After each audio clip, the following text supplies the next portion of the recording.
So last year I made a video about trying to make unconventional guitar tones using tools we might have in a DAW, excluding amp sims, that can go above and beyond anything available in physical pedals and amp heads, after Mellow Audio was nice enough to give us a delightfully minimalist MIDI foot controller to play around with all the effects we came up with. I also mentioned in that video how they make other products, including another controller with a built-in audio interface, creating the ultimate modern minimalist setup for live or travel. And a few weeks ago, they were gracious enough to actually send me one. I'll go into all the bells and whistles on this thing later, but reminiscing on that old project reminded me of an effect I thought of in hindsight: vocoding.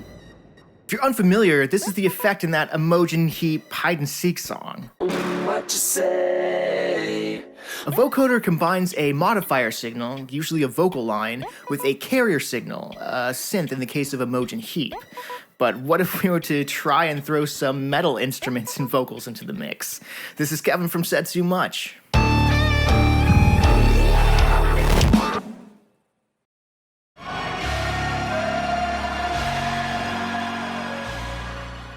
So the DAW I use is FL Studio, which comes with its own built-in vocoder, Vocodex. I'm not going to go over how to set everything up in FL Studio, and to be honest, I'm not entirely sure what all the knobs are doing, but I figured we could have some fun just twisting them around anyway, and hear what we get. I've opened up a simplified version of the Mr. Brightside metalcore cover track me and my friend Darian worked on, to start with some pre-recorded samples, which you can find on iTunes and Spotify, by the way. To give you a quick rundown of what's going on here, red is drums, blue is bass, green is actually rhythm guitars recorded with that passed along 10-string when I had my hands on it. Then light blue is instruments somewhere between highs and mids, yellow is lead, and purple is vocals that I just left in their comp to hell form because I was too lazy to turn them into stems. First you can hear the rough mix of the chorus.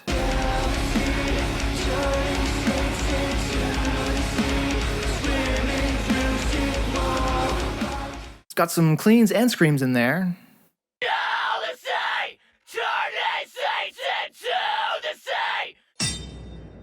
I'm gonna try not to interrupt so much now so you guys can just hear the sounds.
Vocoders are sometimes built into some synths with that microphone sticking out you may have seen, and I guess talk boxes give you that kind of formant filter in that respect, but it's not nearly as extensive in what the vocoder is actually doing and can do.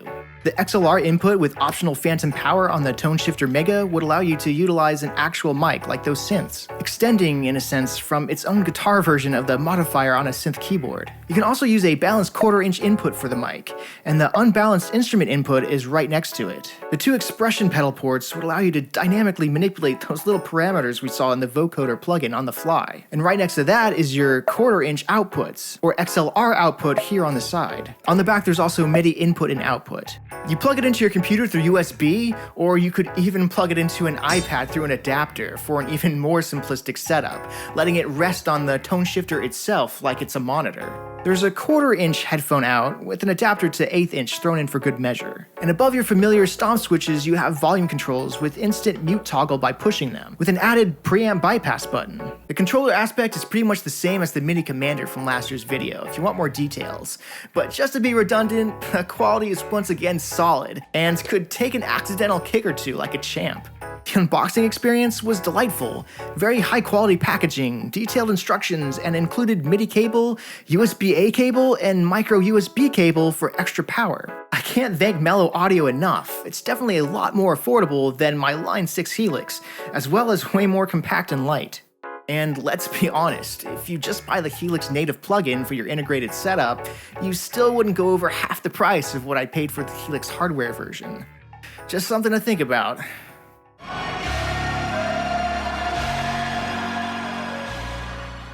So what do y'all think? Pretty brutal and useful? How novel is this effect in metal anyway? Maybe there are some other heavier artists and bands out there that have already done this that I just overlooked. Vocoding with guitars in other genres too, I feel is very practical, with that dual vocal guitar setup being pretty common. If your lead singer isn't dual playing another instrument already, it's common to see background vocals and harmonies passed to other instrumentalists in the band, especially in metalcore where you have that dual scream and singing situation. This is a test. This is only a test. At the very least, I'm hoping you had some curiosity satisfied, like I did. Or maybe you have some ideas for other effects to use on guitars, or even maybe drums, or even just in a new context. For such a simple single idea to mess with, it ended up producing a lot more content than I expected. For now though, enough said. For early video access, raw instrument tracks, and more exclusives, find our community on Patreon and consider adding your support. Said too much.